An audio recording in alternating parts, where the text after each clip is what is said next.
الحمد لله وكفى وسلام على عباده الذين اصطفى.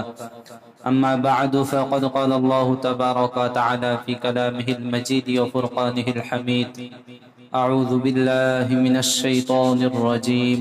بسم الله الرحمن الرحيم.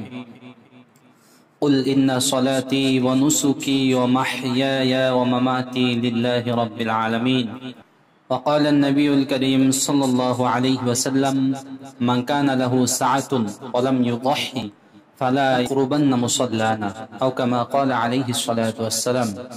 বিগত দুই জুমায় যে বিষয় নিয়ে আলোচনা চলতেছিল কুরবানি নিয়ে, কুরবানির ইতিহাস, কুরবানির ফরজিয়াত, আল্লাহ পাক রব্বুল আলামিন যেরকম ভাবে আমাদের উপর নামাজ ফরজ করেছেন, যাকাত ফরজ করেছেন, রমজান মাসে রোজা ফরজ করেছেন, মালদারের জন্য হজ ফরজ করেছেন, ঠিক অনুরূপ ভাবে মালদারের উপর আল্লাহ তাআলার দেওয়া বিধান প্রতি বছর একটা নির্দিষ্ট দিনে কুরবানিকেও আল্লাহ তাআলা ফরজ করেছেন। কুরবানিটাও কি ওই রকম আল্লাহ তাআলার দেওয়া একটা কি ওয়াজিব বিধান। এটা পালন করা ধনী যারা আছে তাদের জন্য অবশ্যই কর্তব্য। হোক সেটা গরুর মাধ্যমে, হোক সেটা মহিষ, অথবা প্রয়োজন বোধে একটা ছাগল অথবা ভেড়ার মাধ্যমে হলেও কুরবানি করা যাদের উপর ওয়াজিব তাদের অবশ্যই করণীয় একটা পশু জবাই করার মাধ্যমে আল্লাহ তাআলার সন্তুষ্টি কি করা, অনুসন্ধান করা। আর এই সন্তুষ্টির সবচেয়ে বড় পরিচয়, সবচেয়ে বড় উদাহরণ পেশ করছিলেন আমাদের জাতির পিতা সাইয়্যিদিনা হযরতে ইব্রাহিম আলাইহিস সালাতু ওয়াস সালাম। তিনি কিন্তু আল্লাহ তাআলার হুকুম পেয়ে তার নিজ সন্তানকে জবাই করার জন্য কি করছিলেন, উদ্যত হয়ে গেছিলেন, প্রস্তুতি পুরাটা নিছিলেন। এবং প্রস্তুতি নেওয়ার পর তারা উভয়েই কি হয়ে গেছে, আল্লাহ তাআলার এই পরীক্ষার মধ্যে পাশ করে গেছে। কিন্তু আমাদের মুসলমানদের মধ্যে থেকে, বিশেষ করে আমাদের বাংলাদেশে এই জিনিসটা একটু বেশি, ইসলামের যে কোনো বিষয় নিয়ে খালি প্রশ্নবিদ্ধ করে, যুক্তি খাটায়, নিজের যুক্তিকে ইসলামের বিধানের সামনে প্রাধান্যতা দান করার জন্য চেষ্টা করে। যেমন হজ সম্পর্কেও করে, ঠিক এইরকম খোড়া যুক্তি এই কুরবানির ক্ষেত্রেও কি করে, দাঁড় করায়। কি দাঁড় করায়? যে এই যে কুরবানি, এই কুরবানি ঈদের মধ্যে আল্লাহ তাআলা আবার দেখেন এই যুক্তিগুলো দিতে যায় আবার সূরা আনআমের 162 নম্বর আয়াতটাও কি করে, এটার হাতিয়ার হিসেবে ব্যবহার করে। যে আল্লাহ তাআলা বলছেন তোমাদের অন্তরের তাকওয়া আমার কাছে পৌঁছবে, গোশতও পৌঁছবে না, কি অন্য কোনো কিছুই পৌঁছবে না। লা ইয়ানালাল্লাহু লুহুমুহা ওয়ালা দিমাউহা ওয়ালাকি ইয়ানালুহুত তাকওয়া মিনকুম। সূরা হজের 37 নম্বর আয়াত আল্লাহ বলতেছেন তোমাদের অন্তর থেকে যে তাকওয়াটা আছে, এই তাকওয়া ছাড়া তোমার কুরবানির পশুর রক্ত, মাংস, গোশত কোনো কিছু আমি আল্লাহর কাছে পৌঁছায় না। এই কথাকে তারা হাতিয়ার বানিয়ে তারা বলে যে এই যে একটা দিন, এই দিনে যেহেতু আল্লাহ তাআলার গোশত উদ্দেশ্য না, রক্ত উদ্দেশ্য না, মাংস কিনা উদ্দেশ্য না, তাহলে এই কুরবানির পয়সাগুলো যদি আমরা একজন গরিবকে দিয়ে দেই তাহলেই তো ভালো হয়। কি যুক্তি খাড় করে। এবং আরেকটা কথা বলে, সেটা হলো যে এই কুরবানির যে পশু, লক্ষ লক্ষ পশু এই 2 দিন অথবা 3 দিন পুরা বিশ্বের মধ্যে কি করা হয়, জবাই করা হয়। পুরা বিশ্বে হিসাব করলে 4 দিন হবে। কয় দিন? 4 দিন। কারণ আমাদের একদিন আগে হলো আরব দেশগুলা যেগুলো আছে এইগুলাতে কি করা হয়, কুরবানি করা হয়। ওই দিন হিসাব করলে পুরা বিশ্বের মধ্যে মোট 4 দিন এই পশুগুলা কি করা হয়, জবাই করা হয়। লাখো লাখো জানোয়ার কি করা হয়, ধ্বংস করা হয়। এবং এর দ্বারা এই পশু ধ্বংস করার একটা নামান্তর, মানে এরকম একটা খোড়া যুক্তি তারা দাঁড় করে। অথচ আল্লাহ পাক রব্বুল আলামিন যে বিধানটা দিচ্ছেন আল্লাহ তাআলা কিন্তু না বুঝা দেন না। আল্লাহ তাআলা ওই পশুগুলার যোগান দিতে পারবেন বা আল্লাহ তাআলা যোগান দিবেন, এইটা বুঝে শুনেই আল্লাহ পাক রব্বুল আলামিন কি করছেন, বিধানগুলা দিবেন। অতএব আমাদের এরকম খোড়া যুক্তি দাঁড় করানোর কি নাই, কোনো সুযোগ নাই। যুক্তি যেহেতু তারা দেয়, যুক্তি দিয়ে আসলে কথাটা খণ্ডন করা যায়। দেখেন ছাগল এবং গরু এইগুলার বাচ্চা সাধারণত কয়টা হয়, গরুর বাচ্চা কয়টা হয়, একটা। হঠাৎ খুব কম শতকরা অথবা 1000-এ একটা গরুর এরকম হয় 2-3টা বাচ্চা হয়। কিন্তু তারপরও প্রতি বছর লাখ লাখ গরু কুরবানি দেওয়ার পর এইরকম কি কোনো সংকট দেখা গেছে যে কুরবানি ঈদের পর কোনো হাটে কোনো গরু নাই? আছে এরকম? নাই, গরু আছেই, তারপরেও কুরবানি ঈদের পরের হাটে আবার বাজার ভরা গরু। তুলনামূলক কম, কিন্তু কি আছে, গরুর চাহিদা, গরু এবং সচরাচর কি করা যায়, পাওয়া যায়, ছাগলও পাওয়া যায়, মহিষও পাওয়া যায়। উটের কথা বলেন, উটটাও আমাদের বাংলাদেশে না ওইরকম অ্যাভেলেবেল না হলেও অন্য দেশে কি করা যায়, পাওয়া যায়। কিন্তু কুরবানি কিন্তু দেয় মানুষ, এগুলো দেয়, এগুলা দেয় যায় না, এগুলা দেয়। কিন্তু দেখেন পক্ষান্তরে, আর এইগুলা পাওয়া যাওয়ার কারণ হলো আল্লাহ তাআলা যেহেতু বিধান করছেন, আল্লাহ তাআলা এগুলোর মধ্যে বরকত দিয়ে দিয়েছেন। কি দান করছেন, বরকত দিয়ে দিয়েছেন, যেন মানুষ যত পরিমাণ খরচই করুক না কেন, প্রত্যেকটা যাদের উপর কুরবানি করা ওয়াজিব, প্রত্যেকটা লোক যদি একটা করে পশু আলাদা আলাদা ক্রয় করে কুরবানি করে, আমার বিশ্বাস আল্লাহ তাআলা এমন যোগান আল্লাহ তাআলা মানুষের জন্য দিছে, তারপরেও পশু কি হবে না, কমতি পড়বে না, পশুর ঘাটতি পড়বে না। কিন্তু পক্ষান্তরে দেখেন, আমাদের সামনেই লালিত পালিত হয় কুকুর, কুকুরের বাচ্চা হয় কয়টা করে, 5টা 6টা 7টা 8টা পর্যন্ত হয় না? হওয়ার পরেও কিন্তু পরবর্তীতে কিন্তু দেখবেন গরুর চেয়ে কুকুরের সংখ্যা কম। কারণ কি? কারণ হলো ওইটা আল্লাহ তাআলার ওই রকম প্রয়োজন না, সৃষ্টিজীব হিসেবে প্রয়োজন, কিন্তু মানুষের চাহিদা অনুযায়ী এরকম প্রয়োজন না। এই কারণে আল্লাহ ওটার মধ্যে বরকত দেন। বরকত না দেওয়ার কারণে বাচ্চা যদিও 8-10টা দেয়, তারপরেও কি পরবর্তীতে খুঁজে দেখলে ওইরকম পাওয়া যায়। একটা এলাকায় সর্বোচ্চ 12 থেকে 13টা কুকুর পাওয়া যায়। কিন্তু পক্ষান্তরে দেখেন, প্রায় প্রতি ঘরে ঘরে, যদি আপনি গড়ে হিসাব করেন, প্রতি ঘরেই কমপক্ষে গরু করবে 2টা 1টা করে, পড়বে না এরকম? একজনে পালে না, কিন্তু আরেকজনে তো 5টা পালে। গড়ে যদি হিসাব করেন আপনি, প্রত্যেকটা এলাকায় প্রতিজনের ঘরে 1-2টা করে গরু করবে। তারপরেও এত গরু কুরবানি করা হয়, তারপরেও কিন্তু আল্লাহ তাআলা কি করেন না, সংকটে মানুষকে ফেলে না। আসলে এই যে যুক্তিগুলা দেওয়া হয়, এটা আসলে খোরা যুক্তি ছাড়া অথবা ইসলাম বিদ্বেষী, কোরআন বিদ্বেষী যুক্তি ছাড়ার কিছু। আল্লাহ পাক রব্বুল আলামিন বিধান দিবেন, আল্লাহ তাআলা যোগান দেন। যেই সময় যেই জিনিসের প্রয়োজন বেশি হয়, আল্লাহ তাআলা ওই জিনিসের উৎপাদন আল্লাহ বাড়ায় দেন। যখন যেটার প্রয়োজন বেশি হয়, ওটার উৎপাদন আল্লাহ কি করেন, বাড়ায় দেন। যার কারণে যেটা ইসলামের বিধান, সেটা আল্লাহ তাআলা যে কোনো ভাবেই হোক আল্লাহ ব্যবস্থা করেই দিবে। তো পরবর্তীতে যে কথা, কোরআনে কারীমের আয়াত, আল্লাহ পাক রব্বুল আলামিন সূরাতুল বুরুজের 16 নম্বর আয়াতের মধ্যে বলেন, ফাআলুল লিমা ইউরিদ, তোমরা যে যুক্তি দাঁড় করাও, আমি আল্লাহ তাআলা যা ইচ্ছা, আমার যেই বিধান যেভাবে দেওয়ার ইচ্ছা আমি সেটা দিব, তোমাদের কারো আমার বিধানের মধ্যে হস্তক্ষেপ করার কোনো অধিকার নাই। ফাআলুন লিমা ইউরিদ, আল্লাহ তাআলা যে কাজ যেভাবে চান বান্দাদের থেকে ওইভাবে করেন। যেটা যেভাবে মন চায় আল্লাহ তাআলা ওইভাবে ওটা হুকুম দেন।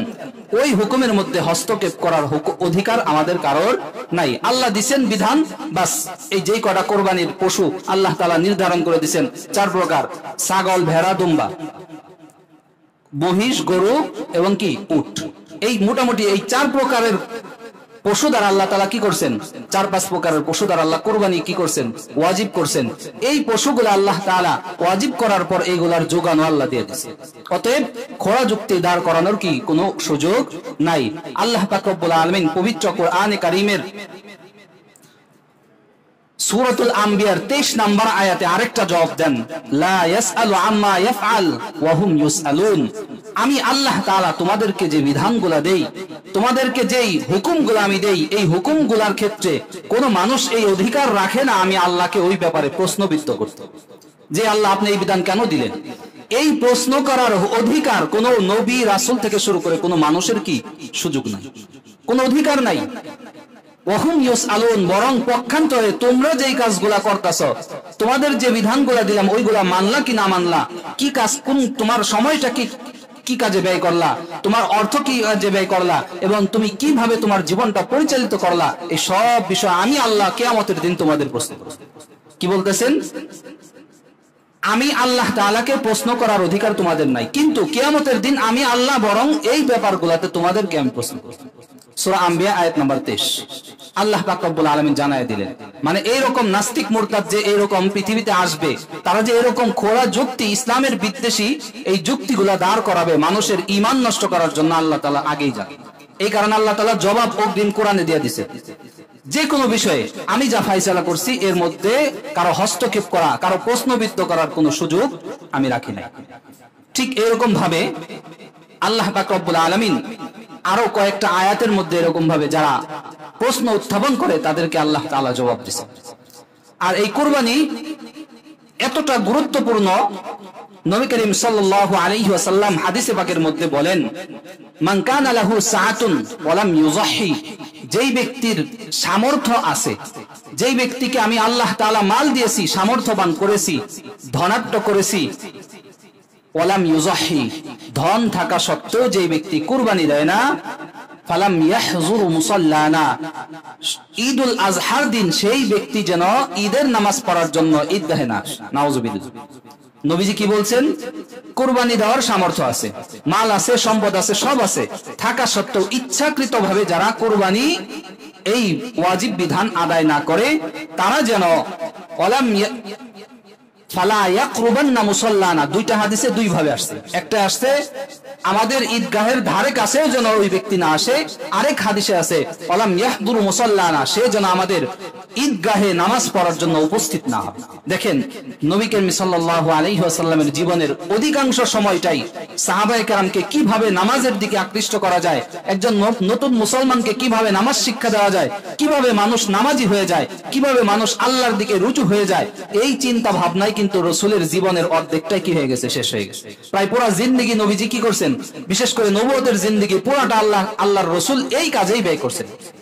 মানুষকে কিসের দিকে ডাকা, দ্বীনের দিকে ডাকা, নামাজের দিকে ডাকা, এই কাজেই নবীজি কি করছেন, তার জীবন ব্যয় করছেন। অথচ তিনি বলতেছেন যেই ব্যক্তির কুরবানি ওয়াজিব, আল্লাহ তাআলা সম্পদ দিছে, মাল দিছে, ওই ব্যক্তি যদি কুরবানি করার নিয়তে পশু ক্রয় করে না থাকে, ফালা ইয়াকরুবান্না মুসাল্লানা, ইবনে মাজার 3123 নম্বর হাদিসে নবীজি বলতেছেন, সে যেন আমার মুসল্লা অর্থাৎ এই ঈদগাহের যে মাঠ আছে, এই ঈদগাহের ধারে কাছেও সে যেন নামাজ তো দূরের কথা, ধারে কাছেও যেন না আসে। তাহলে এই বিষয়টা যদি গুরুত্বপূর্ণ নাই হইতো, কুরবানিটা যদি আল্লাহ তাআলার গুরুত্ব বিধান না হতেন, তাহলে কিন্তু নবীজি এতটা গুরুত্ব সহকারে এই নামাজে না আসার কথা নিষেধ করতেন। গুরুত্ব আছে বিধায় আল্লাহ পাক রব্বুল আলামিন নবীর দ্বারা এটা কি করছেন, বলায়া দিয়েছেন। ঠিক এরকম ভাবে আসলে কাদের উপর কুরবানি ওয়াজিব, কাদের উপর কুরবানি ওয়াজিব? আবু দাউদ শরীফের 2788 নম্বর হাদিস যদি আমরা শুনি, এই হাদিস দ্বারা বোঝা যায় আসলে সবার উপরই কুরবানি ওয়াজিব। নবী করিম সাল্লাল্লাহু আলাইহি ওয়াসাল্লাম ইরশাদ করেন, ইয়া আইয়ুহান নাস আলা কুল্লি আহলি বাইতিন ফি কুল্লি আমিন উযহিয়া, হে লোক সকল, হে আমাদের সাহাবীরা, প্রত্যেকটা পরিবারের পক্ষ থেকে প্রতি বছর প্রত্যেকটা পরিবারের উপর কুরবানি করা ওয়াজিব।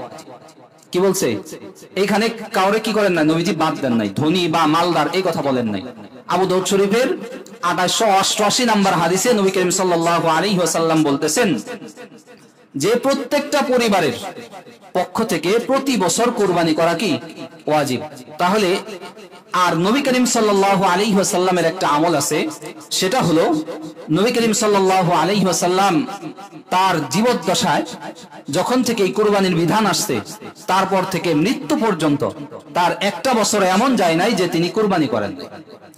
তিনি কুরবানি ব্যতীত কোন একটা বছর কি করেন নাই, অতিক্রম করেন নাই। অর্থাৎ প্রতি বছরই নবী করিম সাল্লাল্লাহু আলাইহি ওয়াসাল্লাম কুরবানি করছেন। অথচ আমরা সবাই জানি নবীজি সাল্লাল্লাহু আলাইহি ওয়াসাল্লাম কোনোদিনও নেসাব পরিমাণ মালের মালিক হন নাই।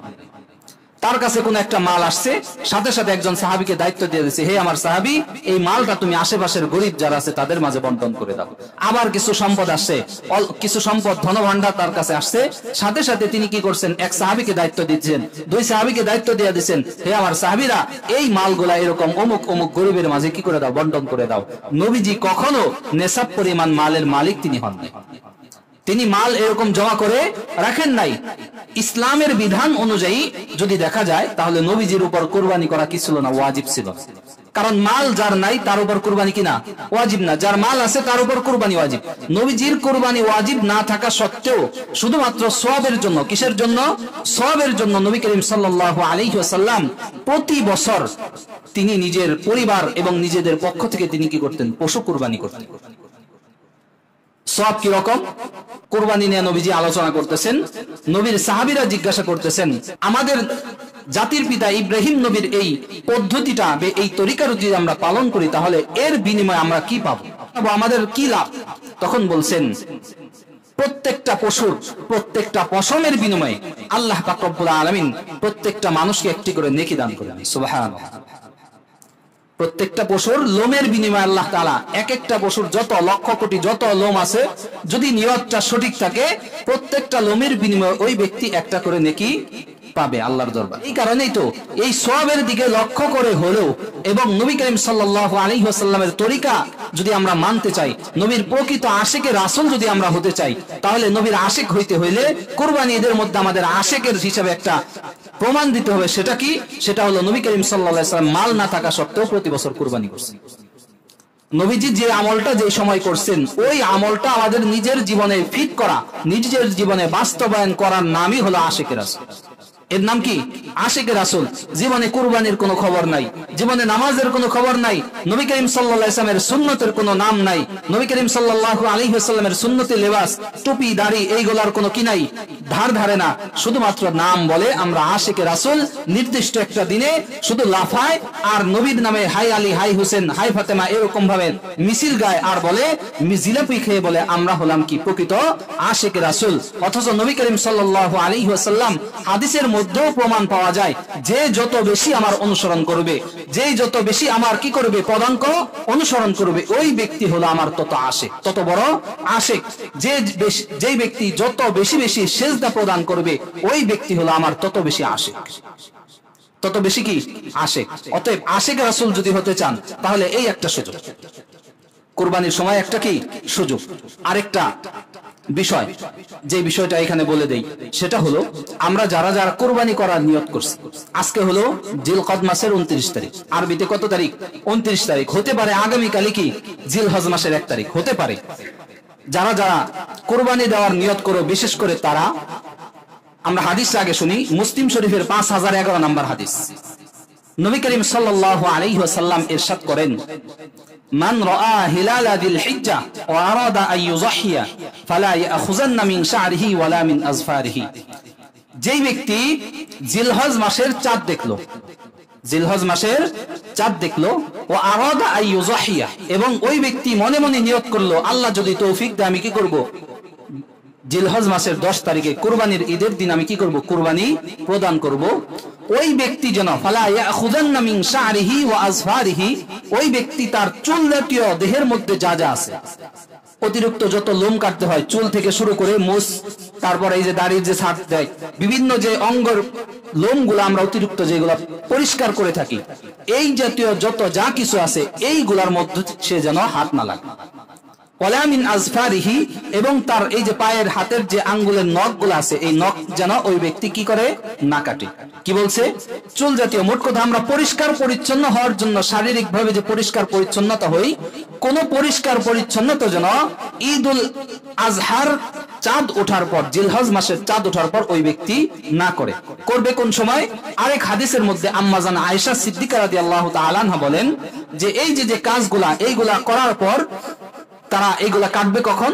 যখন তার কুরবানিটা আদায় হয়ে যাবে। কি হয়ে যাবে? কুরবানিটা আদায় হয়ে যাবে। এই কাজটা বিশেষ করে হাজিরা বেশি কি করে থাকে, একেবারে পাই টু পাই পালন করে থাকে।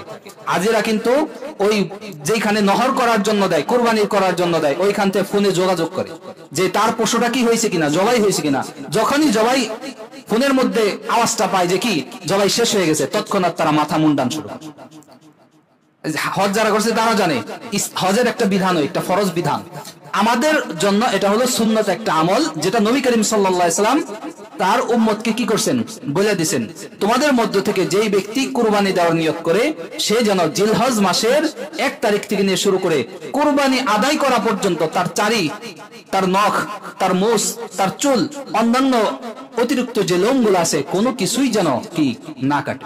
আমরা এই আমলটা করার চেষ্টা করব। আজকে হলো জিলহজ মাসের, এই জিলকদ মাসের 29 তারিখ, হতে পারে আগামীকালই জিলহজ মাসের 1 তারিখ। এই কারণে আজকের মধ্যেই যাদের এরকম কাটার প্রয়োজন আছে আমরা কেটে নিব, যেন ঈদের দিন আমরা যদি এই আমলটা ঈদের দিন পর্যন্ত করতে পারি, আশা করা যায়। আর নিয়ত রাখবেন এটা, হে আল্লাহ, তোমার অসংখ্য অগণিত লাখ লাখ হাজী বান্দারা তোমার জন্য কি করছে, এই চুল দাড়িগুলা কি করছে রাইখা দিচ্ছে। আল্লাহ তাদের অনুসরণ করার জন্য আমি রাখছি। আমাদের মাদ্রাসার যিনি বর্তমানে তিনি মুসলিম শরীফ পড়ায়, আবু হুরায়রা মাদ্রাসায়, ওই হুজুর এই কুরবানি ঈদের আগের বয়ানের মধ্যে তিনি বলতেছিলেন, যাদের এরকম কুরবানি দেওয়ার সামর্থ্য নাই, আছে না কিছু মানুষ, সবার তো আর কি নাই, সামর্থ্য নাই। এখন তারা এই সওয়াবটা কিভাবে লাভ করবে? তিনি বলছেন, তিনি একটা তাফসীরের কিতাবের দলিল দিয়া তিনি বলছিলেন যে কোন ব্যক্তি যদি এই আশা করে, আল্লাহ আমার যদি সম্পদ থাকতো তাইলে না আমি কি করতাম, কুরবানি দিতাম, আর এই যে নখ চারি চুল এবং মোষ এইগুলা না কাটার যে একটা সওয়াব, এটা আমি কি করতে পারতাম, অর্জন করতে পারতাম। হে আল্লাহ, আমার তো এরকম সামর্থ্য নেই, আমার কি নাই, সামর্থ্য নাই। হে আল্লাহ, আমার ইনশাআল্লাহ যদি এরকম কোনদিন সামর্থ্য হয় তাহলে আমি ইনশাআল্লাহ কুরবানি করব। আল্লাহ তোমার হাজি যে বান্দারা করছে, আল্লাহ তাদের অনুসরণ করার জন্য আমি রাখলাম, কি করলাম, তাদের অনুসরণ করার জন্য আমি কি করলাম, রাখলাম। হে আল্লাহ, তুমি আমাকে ওই তাদের অন্তর্ভুক্ত করে নে। এরকম মনে মনে নিয়ত করে কোনো ব্যক্তি যারা কুরবানি দিবে না তারাও যদি রাখে, আশা করা যায় ওই রকম সওয়াবের অধিকারী তারাও হতে পারে। সুবহানাল্লাহ, তারাও কি হতে পারবে। অতএব আপনাদের কাছে আমার আকুল আবেদন হবে, এটা কিন্তু সুন্নত একটা আমল, আপনারা আবার কেউ ফরজ বা ওয়াজিব হিসেবে নিয়ে না। যার সম্ভব সে রাখবেন, আর যার সম্ভব না সে রাখবেন না। এটা ফরজ কোনো বিধানও না বা ওয়াজিব কোনো বিধানও না, এটা হলো সুন্নত একটা আমল, নবীর মহাব্বত। এই মহাব্বতে এই আমলটাও আমরা কি করতে পারি। আল্লাহ তাআলা আমাদের সবাইকে তৌফিক দান করেন। এর পাশাপাশি জিলহজ মাসের মধ্যে আমাদের অবশ্যই যাদের উপর নেসাব পরিমাণ মাল আছে তাদের অবশ্যই কি কুরবানি করা ওয়াজিব। এখন নেসাবটা কি, নেসাবটা ওই আগের যাকাতের যে নেসাব, কুরবানির নেসাব কি একই নেসাব। যেরকম ভাবে 52.5 তোলা সমপরিমাণ রূপার মালিক যদি কোনো ব্যক্তি হয়ে যায়, ওই ব্যক্তির উপর কুরবানি করা কি ওয়াজিব। এটা কোন সময় হতে হবে, 1 বছর থাকতে হবে, 1 বছর না। কুরবানি ঈদের দিন সকাল বেলাও কোনো ব্যক্তি যদি নেসাব পরিমাণ মালের মালিক হয়, ওই দিনই কোন একটা পশু ক্রয় করে তার জন্য কুরবানি করা ওয়াজিব।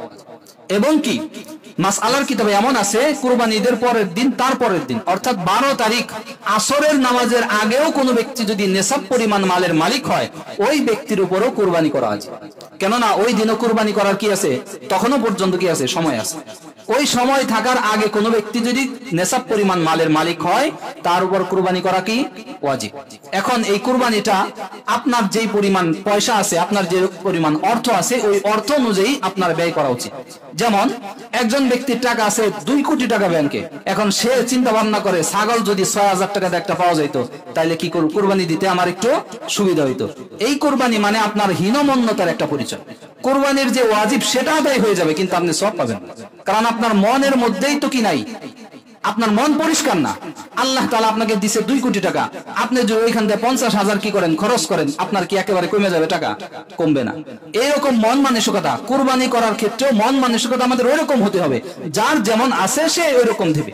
হ্যাঁ, আর যদি ওইরকম না হয় যে না তার টাকায় আছে 1 লাখ, যার কারণে নেশাব হয়ে গেছে, ওই 1 লাখ টাকা থাকার কারণে সেই ব্যক্তি কি করলো, একটা ছাগল, তার ব্যাপার ভিন্ন। কিন্তু আপনার আমার যাদের এরকম লাখ লাখ টাকা ব্যাংকে জমা আছে, আমরা চেষ্টা করব উত্তম এবং সবচেয়ে সুন্দর একটা পশু যেন আমরা আল্লাহর রাস্তায় কুরবানি করতে পারি। আল্লাহ তাআলা আমাদের সবাইকে তৌফিক দান করেন। কুরবানি সংক্রান্ত আরো কিছু মাসআলা, সেটা হলো কুরবানির যে পশু আছে, যেহেতু এখনো অনেকেই পশু কিনে নাই, কেনার ক্ষেত্রে আমাদের অবশ্যই এই জিনিসটা লক্ষ্য রাখতে হবে। 1 নম্বর বিষয় হলো ছাগল। ছাগলের ক্ষেত্রে কমপক্ষে 1 বছর বয়স। কয় বছর বয়স? বয়স হলো 1 বছর। তবে ছাগলের ক্ষেত্রে একটা ছাড় আছে, সেটা হলো 6 মাসের ছাগল যদি মোটা তাজা এমন হয়ে যায়, 1 বছরের ছাগলের পালে ছেড়ে দেওয়ার দ্বারা যদি পার্থক্য করা না যায়। এরকম কিন্তু কিছু ছাগল আছে যে একেবারে খায়াটে মোটা তাজা হয়ে গেছে, তাহলে ওই 6 মাসের ছাগল দ্বারাও কি করা যায়, কুরবানি করা যায়। এই হলো ছাগলের গেল 6 মাস থেকে 1 বছর। 6 মাস কোনটা, মোটা তাজা হইলে। 2 নাম্বার প্রকার হলো গরু এবং মহিষ। গরু এবং মহিষ, গরু মহিষের ক্ষেত্রে কমপক্ষে 2 বছর। এই ক্ষেত্রে আরো 1 বছর হইলে, মোটা তাজা হইলে যে ছাড় হবে এরকম কোন সুযোগ গরু মহিষের ক্ষেত্রে নাই। কমপক্ষে কত বছর? 2 বছর। এই জিনিসগুলো অবশ্যই আপনারা যাচাই বাছাই করে কি করবেন, ক্রয় করবেন। আর উটের ক্ষেত্রে হলো, উট তো লাগে না, তারপরে উটের নেশাবটা হলো কমপক্ষে 5 বছর। উটের বয়স লাগবে কমপক্ষে কয় বছর? 5 বছর। ছাগল ভেড়ার হলো আধা বছর অথবা 1 বছর, গরু মহিষের 2 বছর, উট এবং উটের হলো 5 বছর। এই হলো বয়সের তারতম্য, বয়সের সীমারেখা। এই জিনিসটা অবশ্যই আপনারা খেয়াল করে করবেন। আর আরেকটা বিষয় হলো, পশু ক্রয় করার ক্ষেত্রে কয়েকটা বিষয় লক্ষণীয়। পশুটার মধ্যে যেন কোনো ধরনের কোনো দোষ না থাকে, কোনো ধরনের কোনো দোষ না থাকে। যেমন কান একটা কাইটা শেষ হয়ে গেছে, অথবা লেজ অর্ধেখানি নাই, লেজ কি হয়ে গেছে, কাইটা গেছে, অথবা শিং ছিল, শিংটা একেবারে গোড়া থেকে উঠে গেছে। চোখ ভালো ছিল, কোন একটা কারণ বশত চোখের মধ্যে আঘাত লাগে কি হয়ে গেছে, চোখ একটা কানা হয়ে গেছে। পা চারটাই ছিল ভালো, কিন্তু কোনো কারণবশত একটা পা কি হয়ে গেছে, ল্যাংড়া হয়ে গেছে। এরকম কিছু দোষ গরুর মধ্যে থাকে না? এরকম অসুখ জাতীয় যত দোষ ত্রুটিযুক্ত যত গরু হোক, ছাগল হোক, ভেড়া হোক, কোনোটাই আমরা ক্রয় করার ক্ষেত্রে কি ক্রয় করবো না। একটু দেখে শুনে কিনবেন, বিশেষ করে কুরবানির পশুর গুলা অবশ্যই একটু দেখে শুনে কেনা, কেননা এটা কিন্তু একটা ওয়াজিব। আপনি যদি দেখে শুনে এরকম যে চিন্তা ভাবনা করলেন কান ছাড়া, একেবারে কান একটা নাই, এরকম গরু যদি কিনি টাকা পাবো 20,000 কমে, তাহলে এইটাই নেই, তাহলে কিন্তু আপনার কুরবানি ওই টাকা বাঁচাইতে যায়, কুরবানি হবে না। কুরবানি কি হবে না, আদায় হবে না, কেননা পশুটা সলিড লাগবে, একেবারে পরিপূর্ণ সুস্থ হতে পারে যে তার স্বাস্থ্যের দিক দিয়ে একটু কি কাবু, কিন্তু উত্তম হইল কি করা, মোটা তাজা একেবারে স্বাস্থ্যমস্ত হৃষ্টপুষ্ট যারা এরকম একটা পশু ক্রয় করে কুরবানি করা। কেননা নবী করিম সাল্লাল্লাহু আলাইহি ওয়াসাল্লাম সম্পর্কে বর্ণিত আছে, হযরত হুযায়ফা রাদিয়াল্লাহু তাআলা আনহু বলেন, নবী করিম সাল্লাল্লাহু আলাইহি ওয়াসাল্লাম তিনি জবাই করলেন একটা আকরানা ফাহিলিন, শিং বিশিষ্ট একটা মোটা তাজা কাবসিন, আকরানা ফাহিলিন, একটা মোটা তাজা দুম্বা আল্লাহ তাআলার রাস্তায় তিনি কুরবানি করছেন। শিংওয়ালা এবং মোটা তাজা এইরকম হৃষ্টপুষ্ট একটা পশু আল্লাহর রাস্তায় নবী করিম সাল্লাল্লাহু আলাইহি ওয়াসাল্লাম কি করছেন, কুরবানি করছেন। এটা হাদিস থেকে প্রমাণ পাওয়া যায়। এই কারণেই আমাদের পশু ক্রয় করার ক্ষেত্রে অবশ্যই বয়সের বিষয়টা তো একেবারে জরুরি। বয়সের বিষয়টা কি একেবারে জরুরি। বয়স যদি একদিনও কম থাকে, একদিন কম বলতে ধরেন গত 2 বছর আগে এই জিলহজ মাসের 11 তারিখ হয়েছে, মানে কুরবানি ঈদের পরের দিন ওই পশুটা জন্মগ্রহণ করছে, আপনি আইনে কি করলেন, কুরবানি দিলেন, তাইলে 2 বছর হইতে কি আছে, একদিন বাকি আছে না, আপনার কুরবানি হবে না, কুরবানি কি আদায় হবে না। বিশেষ করে আমরা এই জিনিসটা দেখি যে দাঁত যদি উঠে মনে করি যে বছর হয়ে গেছে। বিষয়টা আমাদের এই বয়সের দিকটাও যাচাই বাছাই করে ক্রয় করা। কুরবানিটা কিন্তু একেবারে আমাদের খুবই নিকটে। আজকে হলো জিলহজ মাসের 7 তারিখ, আগামীকাল 8, 9, তারপরের দিন 10, অর্থাৎ আগামী সোমবার দিন হলো কুরবানির দিন, ঈদের দিন, ঈদ উল আজহার দিন। এই ঈদ উল আজহার আগে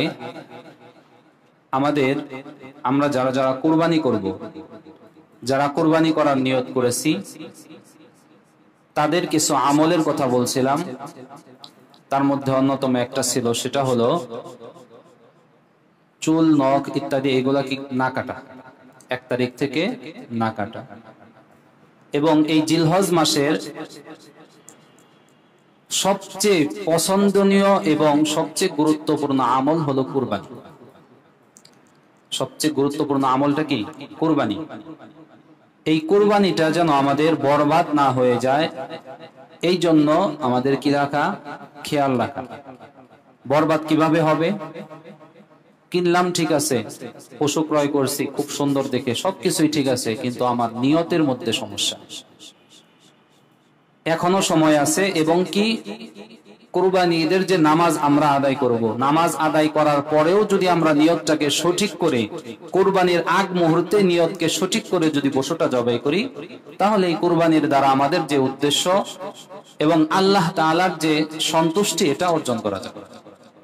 আর শয়তান চাবে, শয়তানের কাজই হলো মানুষকে কিভাবে আল্লাহ থেকে দূরে সরায় নেওয়া, মানুষের ইবাদত যেন আল্লাহর দরবারে কবুল না হয়, এই ব্যাপারে পায়তারা করা কাজই হলো কার, শয়তান। বিভিন্ন রকম প্রলোভন, বিভিন্ন রকমের ধোঁকা আমাদের দিতে পারে, আমাদের অন্তরের মধ্যে উদয় হতে পারে। যখনই এই রকম কোন ধরনের চিন্তাধারা আমাদের অন্তরের মধ্যে উদয় হবে, যেই চিন্তাধারার উপর আমরা অটল থাকলে আমাদের কুরবানিতে সমস্যা হবে, তৎক্ষণাৎ কি করা, ইস্তেগফার করা। কি পড়া, ইস্তেগফার করা, আল্লাহর কাছে দোয়া করা, আল্লাহ আমার নিয়তকে খালেস রাখার জন্য তুমি তৌফিক দান করা।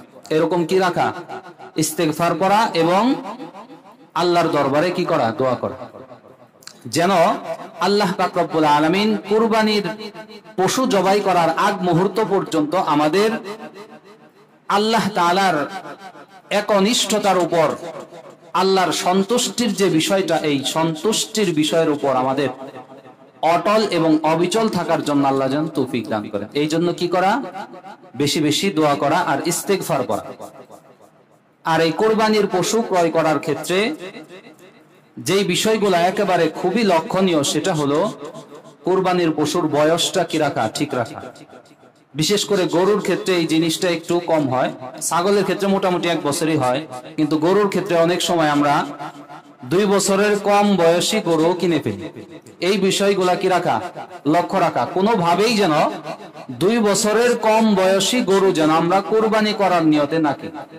কেননা নবীজি একটা সময় সীমা এবং সীমা রাখে বেঁধে দিয়েছে।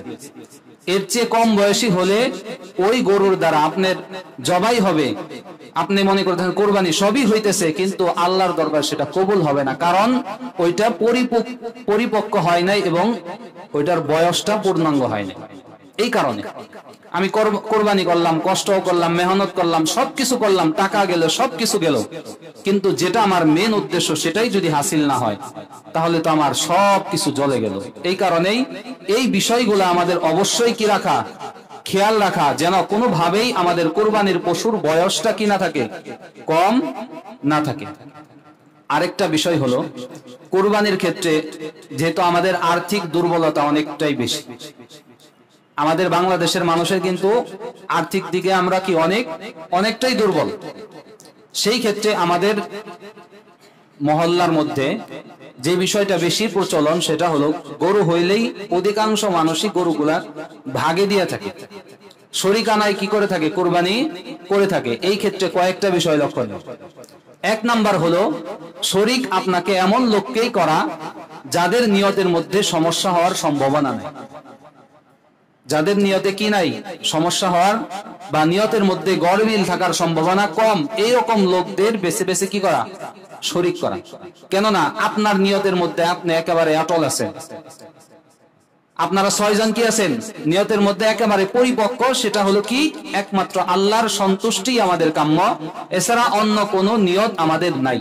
কিন্তু একজন লোককে আপনারা এমন শরিক করছেন বা এমন একজন শরিকও আপনাদের সাথে আছে যেই ব্যক্তির নিয়তের মধ্যে সমস্যা যে আমার 6 ভাই মিলা কুরবানি দিবে, তার সন্তানাদি গরুর গোশত খাবে বা কুরবানির গোশত খাবে, আমার সন্তান কি না খেয়ে থাকবে, টাকা পয়সা কি আমার কম, সে কিন্তু প্রকাশ্যে কাউকেই বলে নাই, কিন্তু মনের ভিতর নিয়তটা তার এমন, বা এই নিয়তে সন্তান যেন অন্যের দিকে তাকিয়ে না থাকে, সন্তান যেন কি না থাকে, অন্যের দিকে তাকিয়ে না থাকে, এই দিকে লক্ষ্য করে সে কি করলো, কুরবানি দিল।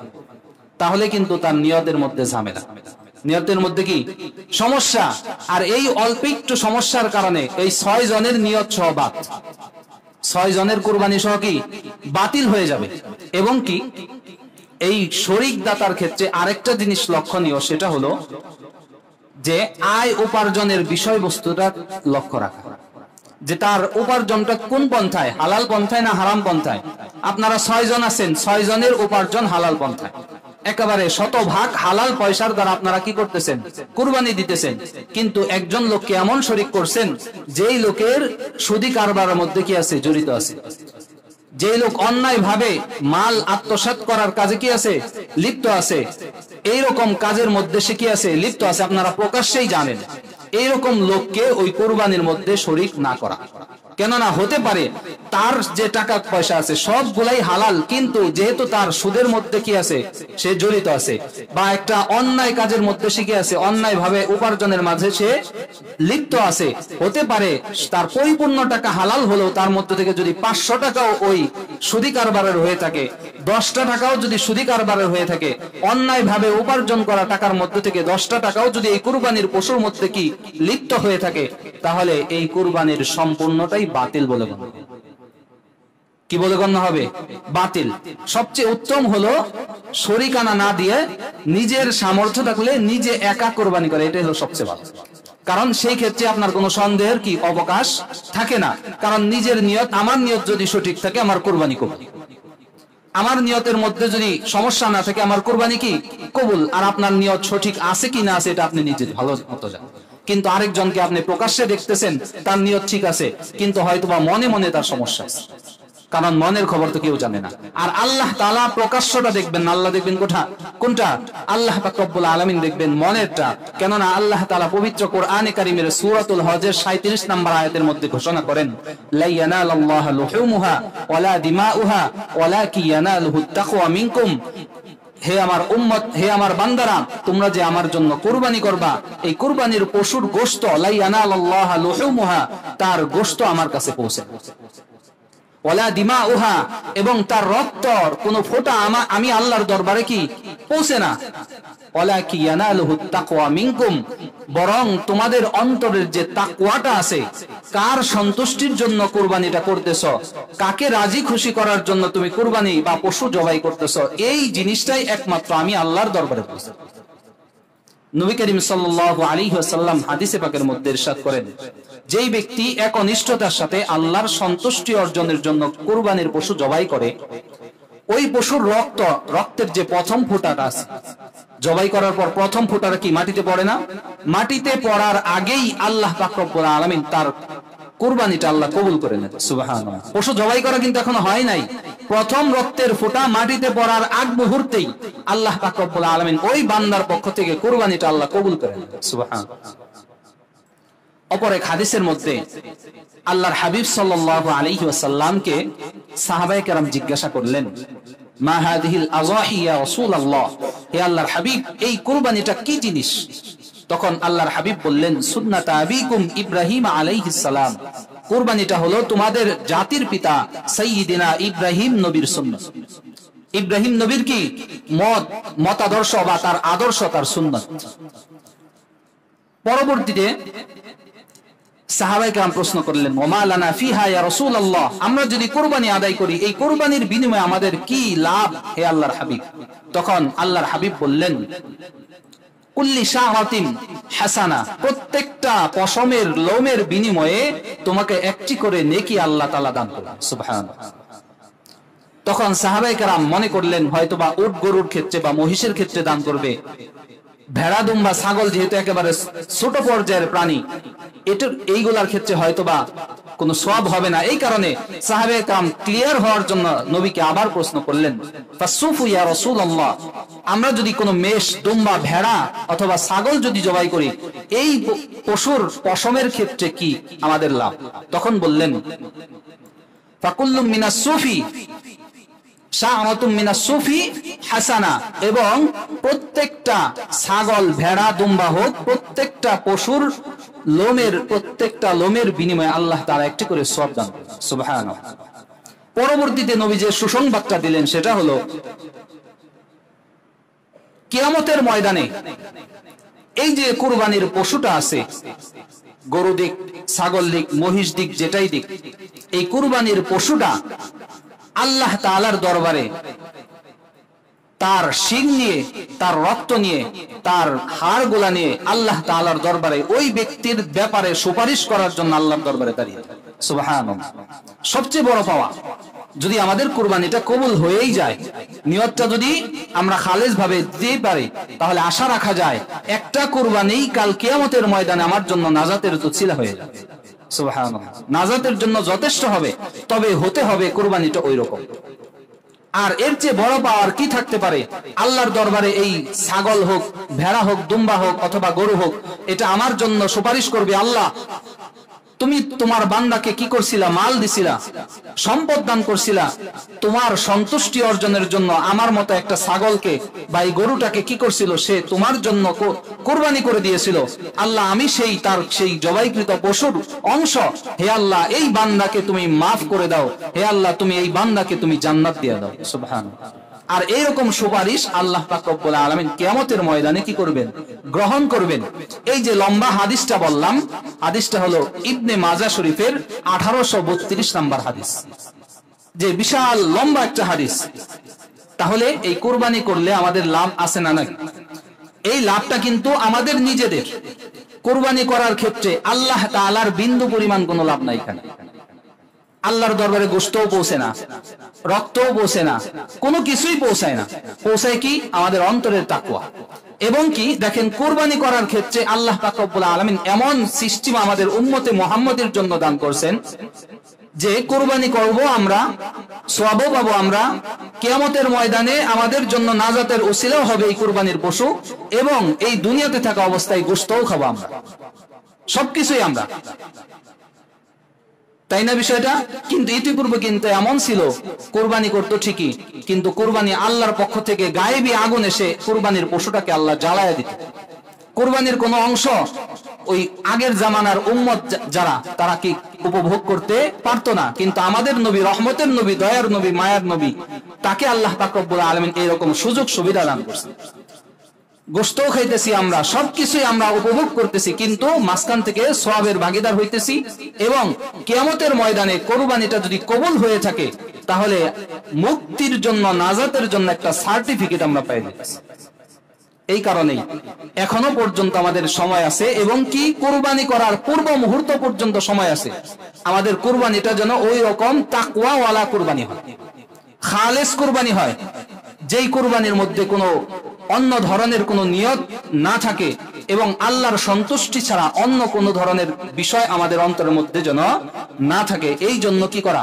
চেষ্টা করা। অন্তরের মধ্যে শয়তানে ওয়াসওয়াসা দিতেই পারে, দিলে সাথে সাথে ইস্তেগফার করে আল্লাহর দিকে কি হওয়া, রুজু হওয়া। হে আল্লাহ, আস্তাগফিরুল্লাহ, আল্লাহ তো আমি তোমার কাছে কি করতেছি, ইস্তেগফার করতেছি, আমার নিয়তে সমস্যা হয়েছিল, আল্লাহ আমি আবার নিয়তটাকে সঠিক করে নিব। কি করা? এরকম চেষ্টা করা। এবং পাশাপাশি আমাদের সামনে আসতেছে যেই দিনগুলা, আগামীকাল এবং তার পরের দিন। আগামীকালের দিনটা হলো কি, সৌদি আরবের হিসাবে আরাফার দিন। কোন দিন? আরাফার ময়দান। ঐতিহাসিক সেই আরাফার ময়দানে নবী করিম সাল্লাল্লাহু আলাইহি ওয়াসাল্লাম বিদায় হজের ভাষণ দিয়েছিলেন, এবং এই দিনটাকে আল্লাহ পাক রব্বুল আলামিন এতটাই সম্মানিত করছেন যে এই দিনটার মধ্যে কোনো বান্দা যদি আল্লাহর সন্তুষ্টি অর্জনের জন্য রোজা রাখে। কিসের রোজা? আরাফার রোজা। আরাফার রোজাটা কোনো ব্যক্তি যদি রাখে, আল্লাহ পাক রব্বুল আলামিন তার পিছনের 1 বছরের জিন্দেগির গুনাহ খাতা মাফ করে দিবেন, সুবহানাল্লাহ। এবং সামনের 1 বছরের জিন্দেগির গুনাহ খাতা মাফ করে দিবেন, সুবহানাল্লাহ। অর্থাৎ একদিন রোজা রাখলে আল্লাহ পাক রব্বুল আলামিন আমাদেরকে পিছনের 1 বছর, অগ্রিম 1 বছর, মোট 2 বছরের জিন্দেগির গুনাহ খাতা আল্লাহ মাফ করে দিবেন, সুবহানাল্লাহ। তাহলে এই রোজাটা কিন্তু আসলে অনেক বরকতময় একটা রোজা। নবী করিম সাল্লাল্লাহু আলাইহি ওয়াসাল্লাম ইরশাদ করেন, তিরমিজি শরীফের 749 নম্বর হাদিস। এই হাদিসটা দেখলাম, হাদিসের কিতাবগুলো ঘেটে দেখলাম, অনেকগুলো হাদিসের কিতাবের মধ্যে, প্রায় 7 থেকে 8টা হাদিসের কিতাবের মধ্যে এই একটা বিষয়ে বর্ণনা আসছে। এই একই ব্যাপারে নবী করিম সাল্লাল্লাহু আলাইহি ওয়াসাল্লাম নিজেও রাখতেন, সাহাবায়ে কেরামকেও রাখার জন্য কি করতেন? উদ্বুদ্ধ করতেন, উৎসাহিত করতেন। এবং সাহাবায়ে কেরামের একটা আমল ছিল, তারা এই সওয়াবের আশায়, গুনাহ মাফের আশায় সাহাবায়ে কেরামও এই আমলটা রেগুলারলি কি করতেন? আদায় করতেন। আমরাও চেষ্টা করব, আমরা নিজেরা আদায় করব, এবং বিশেষ করে মা বোন যারা আছে তারা তো এই বিষয়গুলো শুনতে পারে না, জানতে পারে না। আমরা মা বোনদেরকে আগামীকাল শনিবার এবং রবিবার, এই 2টা দিন, কারণ আগামীকাল হলো সৌদি আরবের হিসেবে কি আরাফার দিন, আর তারপরের দিন হলো 9 তারিখ আরাফার যে দিনটা, এটা আমাদের এই বাংলাদেশ হিসেবে হয়। এই কারণে আমরা কয়টা দিন রোজা রাখবো? 2 দিন। যাদের সম্ভব হয় নফল রোজা, এটা কিন্তু ওয়াজিব রোজাও না, কিছুই না। রাখলে আমার সওয়াব, না রাখলে কোনো গুনাহ নাই। এই 2টা দিন, আগামীকাল এবং তারপরের দিন, আমাদের যাদের সম্ভব হয় আমরা চেষ্টা করব কি রাখার জন্য? রোজা রাখার জন্য। আন কতাদাতা রাদিয়াল্লাহু তাআলা আনহু قال قال رسول الله صلى الله عليه وسلم صيام يوم عرفة إني أحتسب على الله أن يكفر السنة التي قبله والسنة التي بعده। নবী করিম সাল্লাল্লাহু আলাইহি ওয়াসাল্লাম ইরশাদ করেন যে, হযরত কতাদা রাদিয়াল্লাহু তাআলা আনহু বলেন, আমি নবী করিম সাল্লাল্লাহু আলাইহি ওয়াসাল্লামকে ইরশাদ করতে শুনেছি, তিনি বলেন, সিয়ামু ইয়াউমি আরাফা, আরাফার দিনের রোজা, 9 তারিখ জিলহজ মাসের 9 তারিখের রোজা। ইন্নী আহতাসিবু আলাল্লাহ, আমি আল্লাহর দরবারে এই রোজার ব্যাপারে আশা রাখি, আইয়ুকাফিরাস সানাতাল্লাতী ক্বাবলা ওয়াস সানাতাল্লাতী বাদা, যে আল্লাহ এই একটা রোজা আমার কোন উম্মত যদি রাখে, আল্লাহ তার পিছনের জিন্দেগির 1 বছরের গুনাহ এবং সামনের জিন্দেগির 1 বছরের গুনাহ আল্লাহ পাক রব্বুল আলামিন মাফ করে দিবেন। পিছনের 1 বছর, সামনের 1 বছর, এই জিনিসটা আমরা অবশ্যই কি করার চেষ্টা করব। এবং এই কুরবানির মধ্যে আমাদের আরেকটা ওয়াজিব আমল হলো, সেই আমলটা হলো রবিবার ফজরের নামাজের পর থেকে নিয়ে শুরু করে রবি, সোম, মঙ্গল, বুধ, বৃহস্পতিবার আসরের নামাজের পর পর্যন্ত মোট 5 দিন। কয় দিন? মোট 5 দিন। মোট 24 ওয়াক্ত রাকাত নামাজে, কয় ওয়াক্ত? ঈদের নামাজ সহ 24 ওয়াক্ত নামাজের পরে একটা তাকবীর আছে, তাকবীরে তাশরিক। এইটা পড়া মুসলমান পুরুষ এবং মহিলা সবার জন্যই এটা ফরজ, সবার জন্যই কি ওয়াজিব, ফরজ বলছি, এটা কি ওয়াজিব। তাকবীরে তাশরিকটা কি আমরা সবাই পারি? আল্লাহু আকবার, আল্লাহু আকবার, লা ইলাহা ইল্লাল্লাহু, আল্লাহু আকবার, আল্লাহু আকবার, ওয়ালিল্লাহিল হামদ। কমপক্ষে একবার করে আগামী এই রবিবার থেকে, কালকের পরের দিন রবিবার ফজরের নামাজের পর থেকে নিয়ে শুরু করে একেবারে বৃহস্পতিবার আসরের নামাজের পর পর্যন্ত, মোট এই ঈদের পরেও এই 4 দিন, মোট হলো 5 দিন। এই 5 দিনের প্রত্যেক রাকাত নামাজের পরেই, প্রত্যেক ওয়াক্ত নামাজের পরেই মুসলমান নরনারী সবার উপর আল্লাহর পক্ষ থেকে তাকবীরে তাশরিক পাঠ করা ওয়াজিব। এই আমলটা আমরা সবাই করব এবং মা বোন যারা আছে আমরা তাদের সবাইকে এই আমলটার কথা জানাই দিব, কারণ এটা কিন্তু একটা ওয়াজিব আমল, এটা কিন্তু অবহেলা করার মতো না। এটা যদি আমরা কেউ ইচ্ছাকৃতভাবে ছেড়ে দেয় আমরা কিন্তু ওয়াজিব তরক করার কারণে কবিরা গুনাহগার হব। এই কারণেই আমরা যেখানেই নামাজ পড়ি, এই মসজিদেই পড়েন বা অন্য কোথাও পড়েন, হইতে পারে ইমাম সাহেবের মনে নাও থাকতে পারে, নাও থাকতে পারে। এই কারণে আপনাদের উচিত হবে যেখানেই নামাজ পড়েন সালাম ফিরানোর সাথে সাথে ইমাম সাহেবের মনে থাকুক বা না থাকুক উচ্চ আওয়াজে কি করা, আল্লাহু আকবার, আল্লাহু আকবার, লা ইলাহা ইল্লাল্লাহু, আল্লাহু আকবার, আল্লাহু আকবার, ওয়ালিল্লাহিল হামদ। এই তাকবীরে তাশরিকটা কি করা, আদায় করা।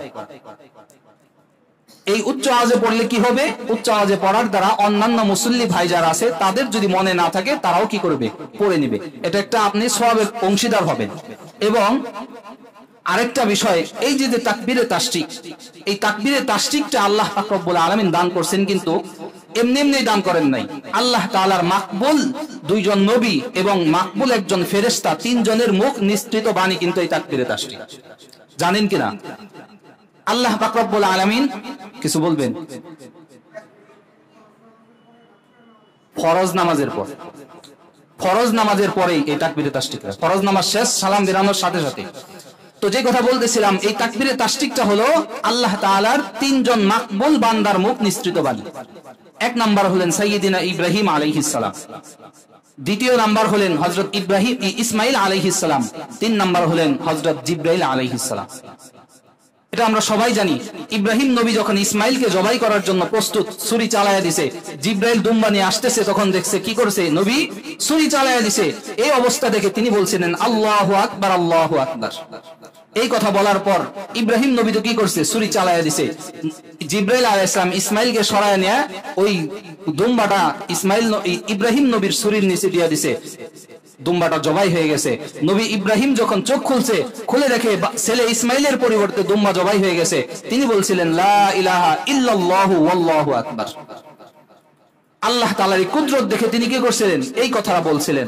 বলার পর হযরতে ইসমাইল আলাইহিস সালাম উভয়ের কথোপকথন শোনার পর যখন দেখলেন যে 2 জনেই তাকবীর বলে, অনেকক্ষণ সময় হয়ে যায়, রক্তের গন্ধটাও পাওয়া যায়, কিন্তু আমি তো এখন পর্যন্ত কি করি নাই, জবাই হই নাই। তখন তিনি তার চোখ খুলে দেখলেন তার পাশেই পড়ে আছে একটা দুম্বা, যেটা আল্লাহ জান্নাত থেকে পাঠায় দিয়েছিলেন। জিবরাইল নবীও চলে আসছে।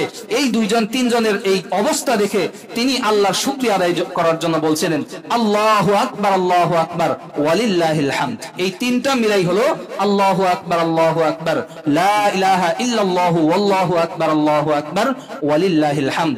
আল্লাহর কাছে তাদের এই 3 জনের মুখ নিঃসৃত বাণীটা এত পছন্দনীয় হয়েছে, উম্মতে মুহাম্মদ, ওই নবী ইব্রাহিমের জামানার উম্মত থেকে শুরু করে কিয়ামত পর্যন্ত আমাদের পর্যন্ত যত উম্মত এই পৃথিবীতে আসবে, যত মুসলমান আসবে, তাদের সবার জন্য আল্লাহ তাআলা ওই 9 তারিখের দিন আরাফার দিন থেকে শুরু করে 13 তারিখ জিলহজ মাসের 13 তারিখের আসরের নামাজের পর পর্যন্ত প্রত্যেকটা মুসলমান নরনারীর উপর আল্লাহ তাআলা এটাকে ওয়াজিব করে দিয়েছে। এই হলো তাকবীরে তাশরিকের ইতিহাস। এই কারণেই আমাদের আর সর্বশেষ যে কথাটা আবারও মনে করায় দেই, সেটা হলো আমাদের এখনো যাদের কুরবানি ওয়াজিব হয়েছে বা ফরজ হয়েছে, কিন্তু আমরা এখনো প্রস্তুত না, এখনো কিন্তু সময় আছে, এখনো কি আছে, সময় আছে। এখনো যদি আমরা প্রস্তুতি গ্রহণ করি সম্ভব, আমাদের কুরবানি দেওয়া কি এখনো সম্ভব। যাদের উপর ফরজ হয়েছে, ওয়াজিব হয়েছে, আমরা সবাই চেষ্টা করব আল্লাহর সন্তুষ্টি অর্জনের জন্য কুরবানিটা আদায় করে দিতে। এই সাধারণত এই জিনিসগুলো যদি কেউ না করে, যে কুরবানি ওয়াজিব হয়েছে, কুরবানি দেয় নাই, জাকাত ওয়াজিব হয়েছে, কি করে নাই, জাকাত দেয় নাই। মনে কি চিন্তা করে যে যদি জাকাত আদায় করি, কুরবানি দেই, আমার টাকা অনেকটা কি হয়ে যাবে, লস হয়ে যাবে। দেখবেন এটা আমি নিজে বাস্তবে প্রমাণ, যারা এরকম না দেয় আল্লাহ পাক রব্বুল আলামিন দেখবেন তাদের একভাবে না একভাবে এই টাকাগুলো খসায় নিয়ে যায়।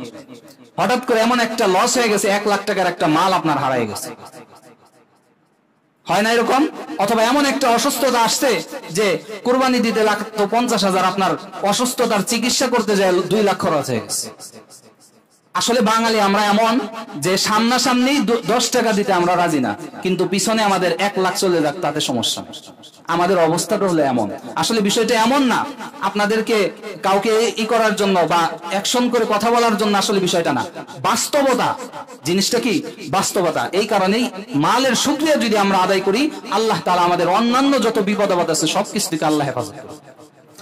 এই কারণেই যাদের উপর কুরবানিটা ফরজ হয়েছে আমরা অবশ্যই চেষ্টা করব এখন থেকে প্রস্তুতি গ্রহণ করে কুরবানির আগেই যেন একটা পশু ক্রয় করে, আমরা একটা ছাগল হোক, একটা ছাগল হলেও যেন আমরা কুরবানি করি। আল্লাহ তাআলা আমাদের সবাইকে তৌফিক দান করেন। আর সর্বশেষ একটা ঘোষণা, সেটা হলো ঈদের নামাজের ব্যাপারটা। ওই সমাজের যে ঈদগার মাঠ আছে, ওই ঈদের মাঠে ঘোষণা হয়েছিল 8টা বাজে, না 8টা বাজে কুরবানি ঈদের জামাত ইনশাআল্লাহ 8টা বাজে ওই সমাজে অনুষ্ঠিত হবে। আপনাদের এখানেও কি ওই একই সময় থাকবে, না গত বছরের মতো 7:30 থাকবে? গত বছর কিন্তু এখানে 7:30 হয়েছিল না, 7:30 ইনশাআল্লাহ। তাহলে এই মাঠে 7:30, এই মাঠে 7:30 ওই মাঠে অনুষ্ঠান অনুষ্ঠিত হবে হলো 8টা বাজে। আমরা সবাই যারা যারা আছি আমরা সবাই এই বিষয়টা জানাই দিব। তারপরে মাইক দিয়ে তো অবশ্যই জানানো হবে, এই বিষয়টা আমরা অবশ্যই কি রাখবো, খেয়াল রাখবো। আল্লাহ তাআলা আমাদের সবাইকে তৌফিক দান করেন।